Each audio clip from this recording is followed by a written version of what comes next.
As Stamford's urban center continues to grow, residents have expressed concerns about the cement and steel sprawl that has taken hold of the city. That's why It's Relevant decided to investigate.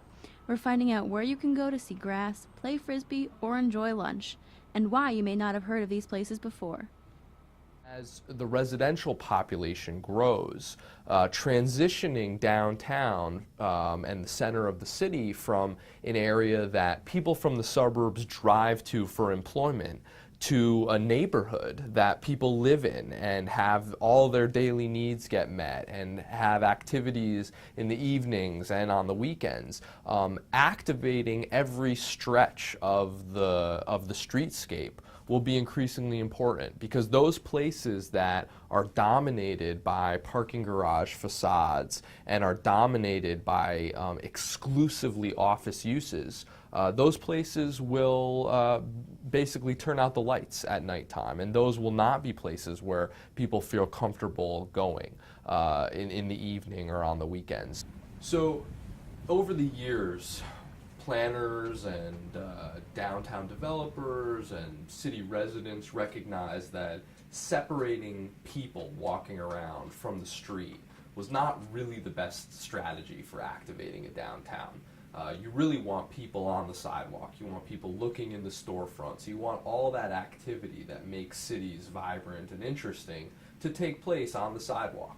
So mixing cars and mixing pedestrians with automobiles is actually what makes a city thrive, what makes it interesting and a vital place to be. When a building goes up in downtown Stamford, there are a number of building codes that they have to abide by, and one of these regulates the total size of the building. So what if a business needs more space than the codes allow? That's where these secret parks come into play. So there was a range of amenities that were options for buildings to provide in exchange for increased density, and some of them took advantage of others in addition to the parks. There's several community rooms downtown that are publicly accessible, but these elevated parks were probably most taken advantage of because they provided co-benefits. In total, the city of Stamford allows 15 different amenities a building can include, so the zoning board will allow them more space. These can include daycare facilities, community rooms, public parking, and you guessed it, public plazas, or parks that the public can use. The trick is that not many of us know about them. To be in front of the building, and you have to see the little sign that says, public plaza inside, open during, sun up. You have to know to go into the lobby. You have to feel comfortable enough walking up 4 flights of stairs deeper into the lobby of the building.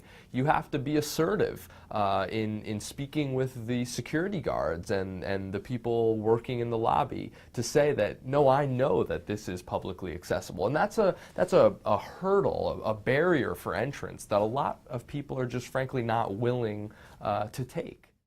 Decades ago, Stamford city officials thought it would be a good idea to build these plazas above ground level, which is one of the reasons that many of these parks seem to be atop buildings or garages. And they were almost in line with what they would have had to have done anyways, because the buildings all had this form of being a parking deck with an office building on top.